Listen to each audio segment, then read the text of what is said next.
All right, guys, today we're diving into something wild. WWE legends who absolutely hated Jim Neidhart. Yeah, you heard that right. Some of these stories are straight up unbelievable, and the reasons behind the hate might surprise you. So let's not waste any time and get right into what really went down behind the scenes.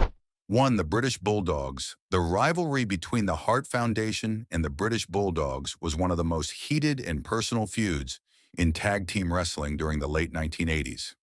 Behind the bright lights and roaring crowds, there was a deep tension that made this rivalry feel real, not just to fans, but to the wrestlers themselves.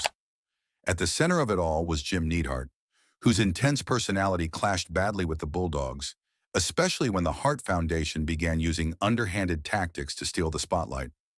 The bad blood started to boil when both teams were competing for dominance in the WWF Tag Team division. On one side, you had the British Bulldogs, Davey Boy Smith and Dynamite Kid, beloved by fans for their athleticism, technical ability, and heart. On the other side, the Hart Foundation, Bret the Hitman. Hart and Jim Neidhart, managed by Jimmy Hart, were loud, sneaky, and unapologetically dirty in the ring. While both teams were incredibly talented, their personalities couldn't have been more different. The Bulldogs were all about honor and respect, while the Hart Foundation didn't mind bending the rules to win.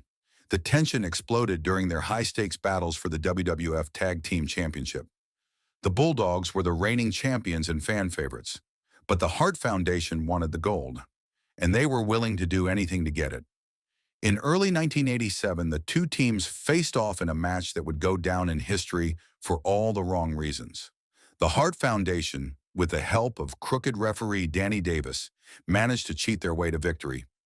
Davis turned a blind eye to every dirty trick the Harts pulled, double teaming, illegal tags, and constant interference from Jimmy Hart at ringside. When the final bell rang, the Bulldogs had lost their titles and the fans were furious. The Bulldogs were equally angry behind the scenes. Dynamite Kid, known for his fiery temper, reportedly held real resentment toward Neidhart and Jimmy Hart for how that match played out. He believed the entire setup was unfair and that the Harts were trying to use cheap heat to push their own careers. From then on, their real-life relationship was tense. The two teams often had to share locker rooms and travel together, but there was a clear divide, respect on the surface, but plenty of bitterness underneath.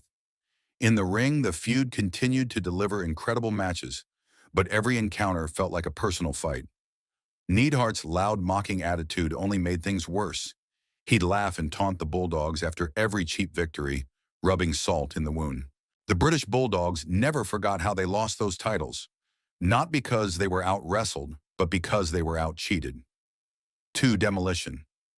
The rivalry between the Hart Foundation and Demolition was one of the most intense and physically demanding feuds of the late 1980s and early 1990s.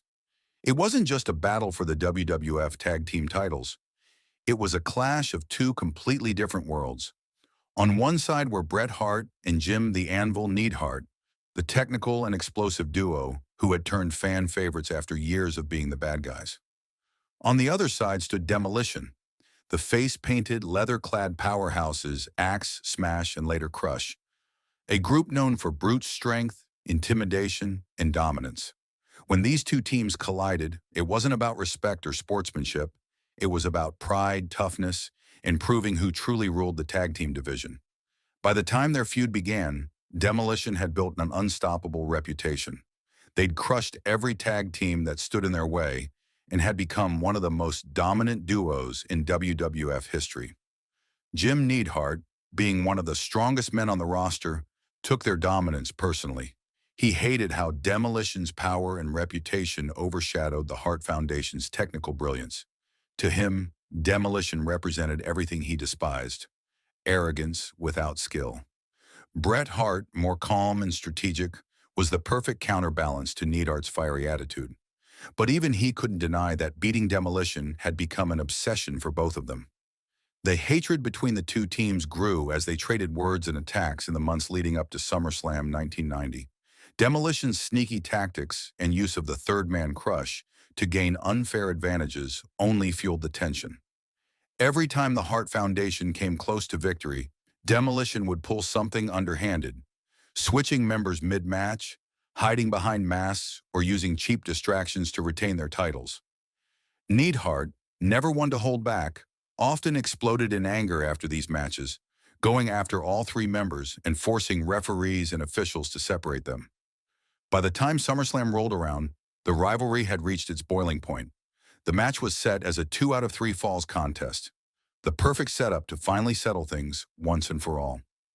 The Hart Foundation came into that match determined to prove they were not just great wrestlers, but the toughest tag team in the business. Neidhart, in particular, was laser-focused. He saw this as a chance to humiliate Demolition on the biggest stage possible. The match itself was brutal. Every fall was filled with chaos. Power moves, double teams, and constant interference from Crush, who tried to help his partners steal another win. But this time, the tables turned. The Legion of Doom, who had their own issues with Demolition, came out and stopped Crush from cheating again. With the odds finally even, Bret and Neidhart seized the moment. Neidhart used his trademark explosive energy to clear the ring, and Bret hit the final pin to win the second fall. And the match.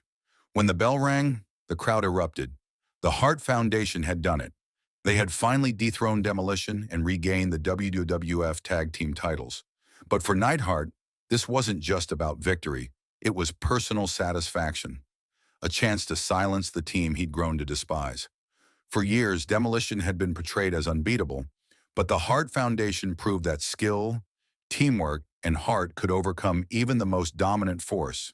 Behind the scenes, there was mutual respect among the teams, but the competitive tension was real. Neidhart's loud personality often clashed with Demolition's intensity, and every match between them felt like a real fight. The rivalry pushed both teams to their limits and produced some of the best tag team matches of the era. 3. The Fabulous Rougeau Brothers. The feud between the Hart Foundation and the Fabulous Rougeau Brothers was as personal as it gets, a rivalry born out of betrayal, bruised egos, and bitter payback. What started as a simple managerial split turned into an all-out war between two of the most talented tag teams in WWF history.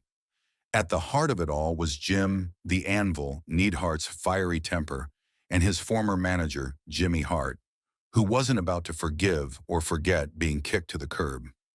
It all began when the Hart Foundation, Bret Hart and Jim Neidhart, decided to part ways with their loud, scheming manager, Jimmy, the Mouth of the South Hart. For years, Jimmy had been the brains behind their success. He guided them to championship gold and helped them become one of the top heel teams in the WWF. But when Bret and Neidhart started to become fan favorites, they no longer needed Jimmy's sneaky tactics or interference. They wanted to win clean and earn the fans' respect. So they fired him. That decision didn't sit well with Jimmy Hart. Known for his grudge-holding nature, Jimmy saw the Hart Foundation's move as a betrayal.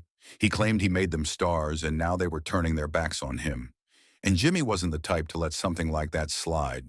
Within weeks, he found his new clients, the Fabulous Rougeau brothers, Jacques and Raymond Rougeau, and turned them into his personal revenge weapon.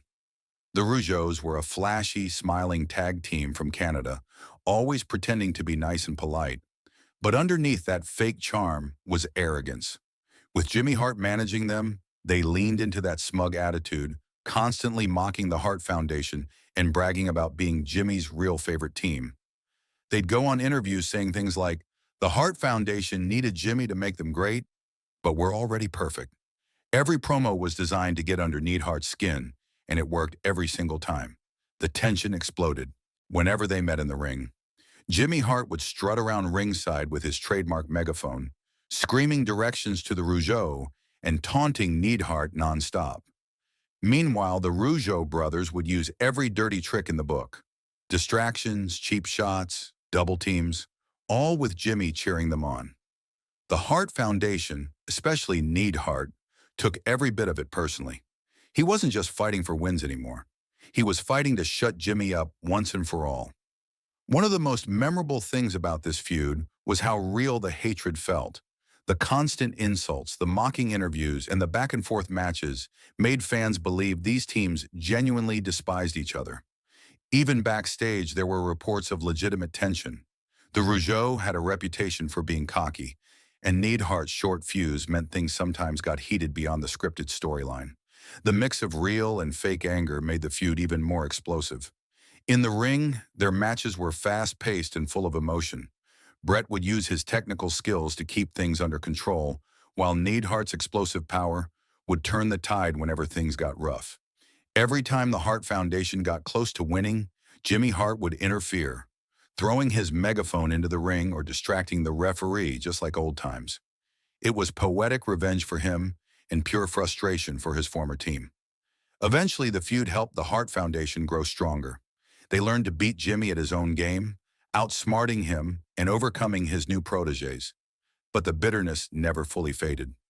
Jimmy Hart used the fabulous Rougeau brothers as his way of reminding the Hart Foundation that turning their backs on him came with consequences. For Neidhart, it became personal payback every time they met. 4. The Nasty Boys.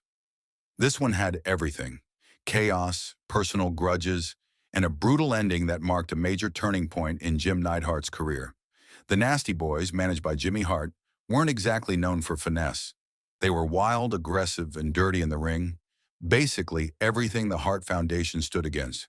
But what really added fuel to the fire was Jimmy Hart himself. Remember, he used to manage the Hart Foundation before they dumped him, and he never got over it. So when he took on the Nasty Boys as his new clients, it was more than business. It was payback. The tension kept building until it all came to a head at WrestleMania 7 in 1991. The Hart Foundation were the reigning tag team champions, loved by the fans and respected for their skill and teamwork.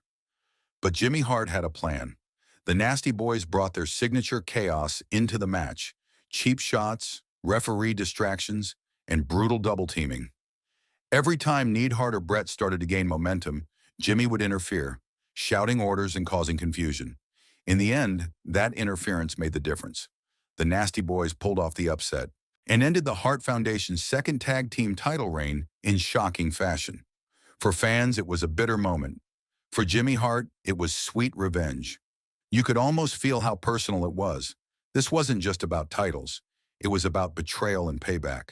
That loss didn't just close a chapter, it started a new one. Bret Hart soon moved into singles competition, eventually becoming one of the greatest wrestlers of all time. But for Jim Neidhart, the defeat left a sting. He'd been part of one of the best tag teams ever, only to see it all slip away at the hands of two brawlers and a former friend turned enemy. 5. Strike Force. The feud kicked off when Strike Force started calling out the champions for constantly cheating their way to victory. That alone ticked off Neidhart. He was known for his short temper and rough style, and the idea that these pretty boys thought they could take his gold felt insulting. Their clashes in the ring were intense. Neidhart's raw power and aggression against the speed and precision of Martel and Santana. The chemistry between both teams was electric, but the tension behind the scenes made it even more heated. The Hart Foundation didn't like how Strike Force quickly rose to popularity, while Neidhart saw them as just another pair of guys trying to steal his spotlight. Everything came to a head in November 1987, when Strike Force finally got their big title shot. The match was pure chaos. Bret and Neidhart used every trick in the book, while Martel and Santana refused to back down. In a dramatic finish, Santana locked Bret in the figure-4 leg lock, forcing him to submit and ending the Hart Foundation's title reign. The crowd exploded, but for Neidhart, it was pure humiliation. Losing to a team he didn't respect cut deep. After the match, Neidhart's resentment only grew. To him, Strike Force represented everything wrong with wrestling at that time: smiling faces, fan cheers, and a clean image that clashed with his rough, old-school mindset. The hatred between Neidhart and Strike Force didn't fade quickly, it lingered.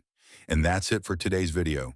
Don't forget to hit like, subscribe, and stay tuned for more. We'll see you soon. Bye.